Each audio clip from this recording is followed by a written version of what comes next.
7 years had passed since our paths last crossed.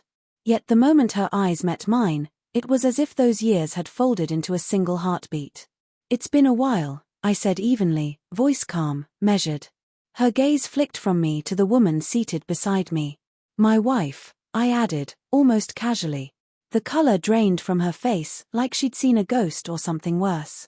She didn't speak. She didn't need to. The fear in her eyes said everything.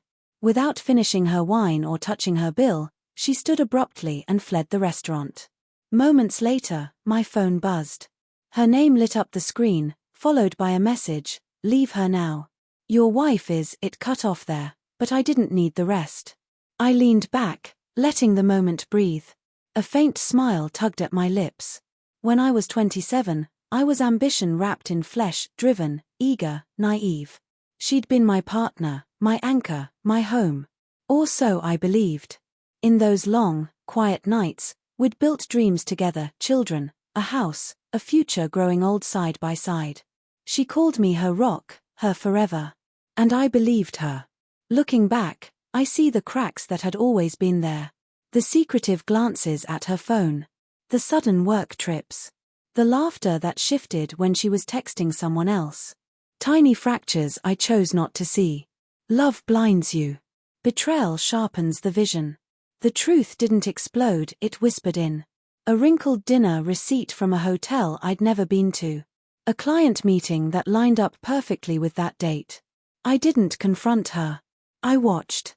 The late-night calls, the perfume that wasn't hers, the phone flipped face down, the hotel keycard buried in her wallet. That night she said she was staying at her sister's. I followed.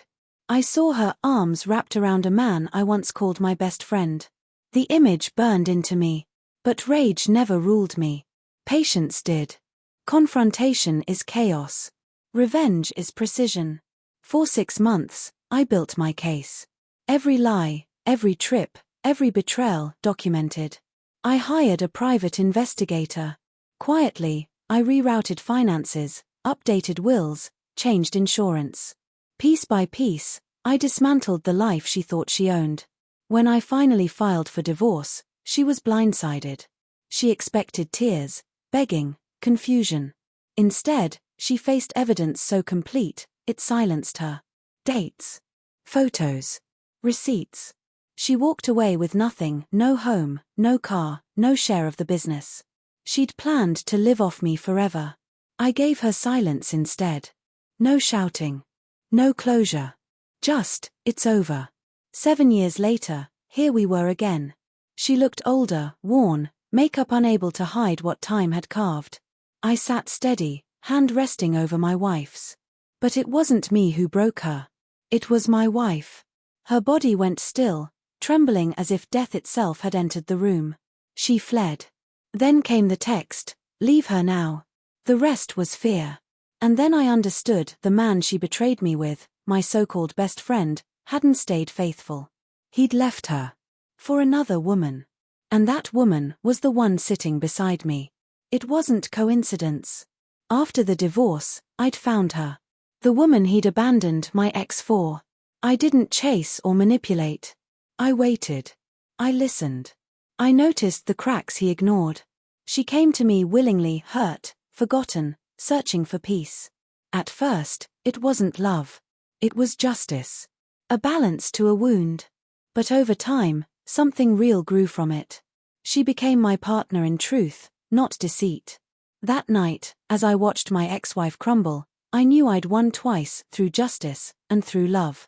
The restaurant buzzed on laughter, glasses clinking, life continuing as if nothing happened. Only her absence lingered like smoke. I glanced one last time at her half-written message. Then I deleted it. No reply. My wife leaned closer. "You okay?" I nodded. More than okay. Because revenge, when measured and patient, doesn't just destroy, it restores. Lifting my glass, I whispered to myself. "You once took everything from me. Tonight, I took it back."